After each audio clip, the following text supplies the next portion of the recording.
काम करिए, हमारे बेडरूम में आ जाइए। जीजा जी शर्मा गए। करीना मैम थोड़ा आगे आइए ma'am. Who's exploiting whom? Can you build your own paparazzi business? Now with more and more paparazzi jumping in, what does the future of this business look like? रोजी रोटी हमारी पपाराजी से ही चलती है। Ori became a household name without acting in a single movie, singing a single song, or even having a real job. How? Because a few photographers decided to make him famous. Welcome to Bollywood's paparazzi empire, where fame isn't earned, it's manufactured. You see Malaika at the gym, Janvi at the airport, and Urfi in yet another crazy outfit on Instagram. Ever thought who's behind that camera? Who are these photographers? They're called paparazzi.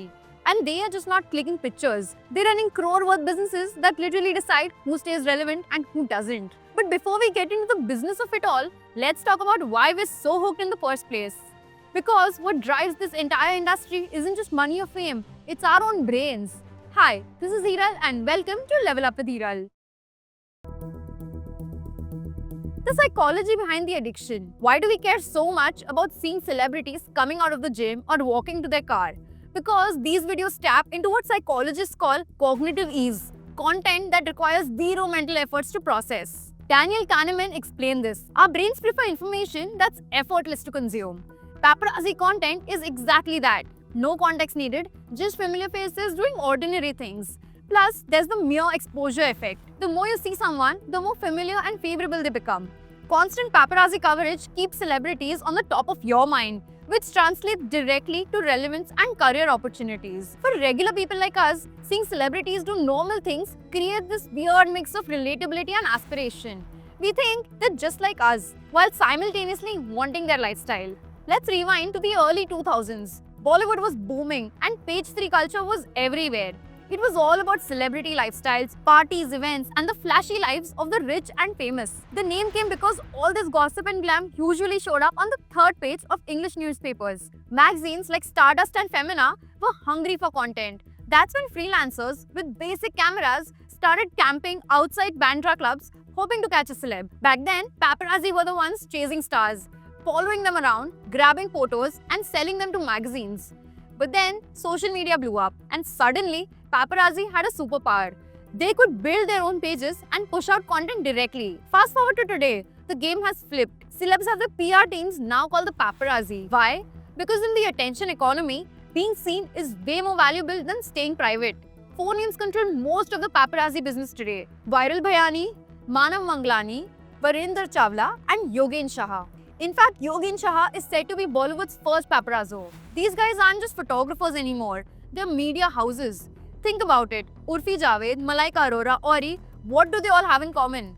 Paparazzi kept them relevant. Constant photos, constant videos, turning everyday moments into headlines. Urfi's wild outfits, Malaika's gym runs, and Ori's bizarre phone covers. Paparazzi captured it all and pushed it out to millions. In fact, Urfi Javed has said it herself. She's a byproduct of the paparazzi. I'm a product of pap culture. The formula is simple. Repeat something enough and it feels familiar. Familiarity creates interest, interest creates relevance, and relevance, that's where the money is. So where does the money actually come from? Let's break it down. Social media monetization. With millions of followers, these paparazzi pages make serious money online. Ads on YouTube, sponsored posts, tagging restaurants or gyms, and even brand deals all add to their income. Next is selling pictures. Apart from this, smaller paparazzi make money by selling their shots to bigger paparazzi houses, media outlets, or celeb entertainment companies.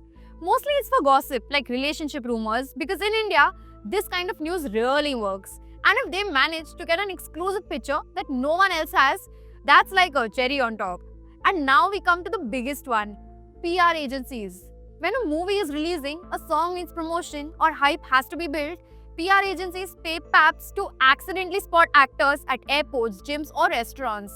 Those casual-looking airport looks right before a film release are totally planned. In fact, if you notice, whenever a movie is about to release, stars suddenly start getting papped a lot. And the paparazzi often use songs from the same film to make the videos go viral. Since there's no specific public data on how much they make, We don't know the exact figures, but some data does suggest it's in the 6 to 7 digit range. Tier 1 celebrities like Shah Rukh Khan, Deepika and Ranbir get chased automatically because their photos guarantee clicks and revenue. But Tier 2, struggling actors, TV stars, influencers, they often pay to get spotted. Janhvi Kapoor even once openly talked about this ration card system, where every celeb's photo has a price tag. Basically, how much a picture of them can be sold for. Her celebrity का एक ration card जैसे होता है, इनकी picture इतने में बिकती है. Paparazzi have a tough life. There's no work-life balance. Some of them literally stand at airports for 10 to 12 hours straight. Big paparazzi houses have even admitted that they keep people at the airport 24/7 working in shifts. All day long, they're chasing celebs outside gyms, restaurants, clubs, and even private parties. Rain, heat, or cold, you'll find them on the road waiting for that one shot. And it's not just standing around. They have to give tips to drivers, security guards, and waiters just to get updates on celebrity movements. Because in this business, the first photographer to get the shot wins. By the time the second one posts, it's already old news. That's how cutthroat the competition is. Running behind cars in Mumbai traffic, shooting in heavy monsoons, dealing with aggressive security, and forgetting about weekends or holidays. They're working around the clock. Even during festivals when we are with family, they are outside celebrity homes capturing Diwali looks. But there's a dark side too. Privacy invasion. Celebrities are getting photographed outside their homes, at funerals, and even during personal family moments. Recently, paps were all over the Shefali Zariwala incident, covering her family after her tragic demise. Then comes the objectification problem. Wrong angle shots of female celebrities, invasive photos, back shots, oops moments, and the uncomfortable poses. Paparazzis have faced a lot of criticism for the way they cover female stars. Many celebs have already spoken about it. At one point, a few paps even clicked Alia Bhatt inside her own house during her personal time, and she had to call it out on her Instagram story. That's why rifts between Bollywood stars and paparazzi keep happening. Privacy concerns never really go away. And for paps, at the end of the day, it's always about getting that publicity shot. The big question is, who's exploiting whom? Are paparazzi taking advantage of celebrities' needs for attention, or are celebrities using paparazzi to stay relevant? The honest answer, both. It's a give and take relationship that can get toxic really fast. Can you build your own paparazzi business? Actually, yes. You can start as a freelancer with a decent camera and an Instagram account. Build connections with PR agencies and celebrity staff. Or work under an existing pap house first. Learn the access points, the timings, and how the game really works.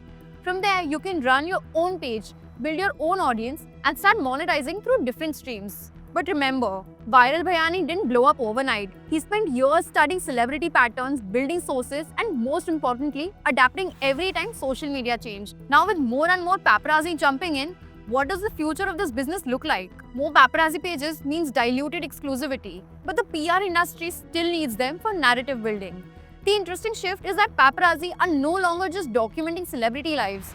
They're actively creating celebrity stories. And at the end of the day, Indians are genuinely curious about how their favorite stars live when cameras aren't supposed to be rolling. Celebrities and paps now need each other equally. Smart celebrities understand that strategic paparazzi coverage is cheaper and more effective than traditional advertising. So next time you see a candid celebrity photo on your Instagram feed, remember, you're looking at the result of a multi-crore industry. These aren't photographers with just cameras. They're empire builders who figured out how to monetize our curiosity.